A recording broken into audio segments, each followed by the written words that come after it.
মঙ্গলবার থেকে তামিলনাড়ুর মাদুরাইতে শুরু হচ্ছে সিপিআইএমের ২৪তম পার্টি কংগ্রেস। এক্ষেত্রে ত্রিপুরা থেকে যোগ দিয়েছেন ৪৮ জন প্রতিনিধি।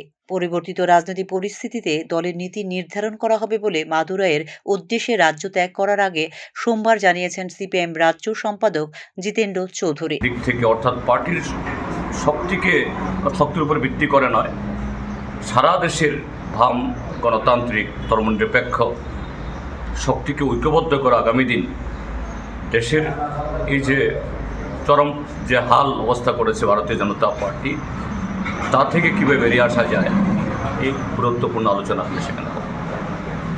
গত ৭ বছরে রাজ্যে সিপিআইএম দল তাদের হারানো জমির পুনরুদ্ধার করতে পেরেছে কিনা তা এখনও স্পষ্ট নয়। তবে দলটি যে ঘুরে দাঁড়ানোর চেষ্টা করছে সেই বিষয়ে নিশ্চিন্ত রাজনৈতিক বিশেষজ্ঞরা। রাজ্যে একটা সম্ভাবনা দেখতে পাচ্ছেন দলের সর্বভারতীয় নেতারা। তাই ত্রিপুরা নিয়ে পার্টি কংগ্রেসে পৃথকভাবে আলোচনা হতে পারে বলে জানিয়েছে সিপিআইএম নেতৃত্ব।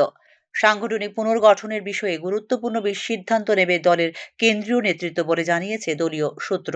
বিশেষ করে প্রবীণ নেতা মানিক সরকারকে কি পলিট ব্যুরোতে রেখে দেওয়া হবে নাকি উত্তরসূরি খোঁজা হবে তা সিদ্ধান্ত নেওয়া হবে পার্টি কংগ্রেসেই। তবে আগামী বিধানসভা ভোট পর্যন্ত তাকে পলিট ব্যুরোতে রেখে দেওয়ার জন্য সংশোধন করতে হবে নীতির। পার্টি কংগ্রেস কেবল পরবর্তী পলিট ব্যুরোর লাইন আপ নির্ধারণ করবে না, বরং আগামী ভোটকে টার্গেট করে হতে পারে এক প্রস্তুত সিদ্ধান্ত। রাজ্য থেকে কেন্দ্রীয় কমিটিতে নতুন সদস্য অন্তর্ভুক্ত হওয়ার সম্ভাবনা রয়েছে এবার। তবে বয়সের কারণে বাদও পড়তে পারেন কয়েকজন। বর্তমান সময়ে সারা দেশে একমাত্র কেরালায় ক্ষমতাসীন রয়েছে বামেরা, যেখানে সিপিআইএম এর নেতৃত্বাধীন বাম গণতান্ত্রিক ফ্রন্ট রয়েছে ক্ষমতায়। একসময় বামপন্থী ঘাঁটি হিসেবে পরিচিত ত্রিপুরায় ২০১৮ সালে বিজেপি ক্ষমতায় আসার পর হ্রাস পেয়েছে সিপিআইএম এর প্রভাব। অবস্থা বিবেচনা করে জাতীয় পর্যায়ের সঙ্গে রাজ্যেও কংগ্রেসের সঙ্গে সরাসরি সমঝোতায় চলে আসে সিপিআইএম। আগামী দিনে কংগ্রেসের সাথে জোট ধর্ম বজায় রাখা হবে কিনা, আসন সমঝোতা করা হবে কিনা তা নিয়েও আলোচনা হবে পার্টি কংগ্রেসে।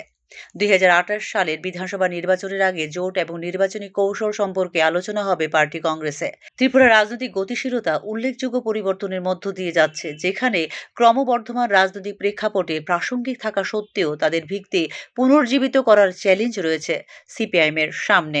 ত্রিপুরার বাইরে জাতীয় পর্যায়ে আরও বড় সংকটের মুখোমুখি সিপিআইএম। কেরালায় ক্ষমতা ধরে রাখলেও পশ্চিমবঙ্গের মতো প্রাক্তন শক্ত ঘাঁটিতে এর প্রভাব হ্রাস পেয়েছে উল্লেখযোগ্যভাবে। বিজেপির আধিপত্য মোকাবিলা এবং এই রাজ্যগুলিতে হারানো রাজনৈতিক ভিত্তি পুনরুদ্ধারের কৌশল নিয়ে আলোচনা করা হবে সিপিআইএম পার্টি কংগ্রেসে।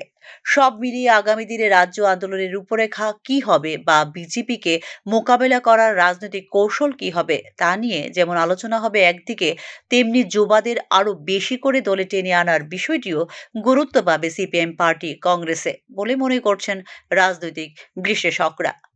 Bureau report, news now.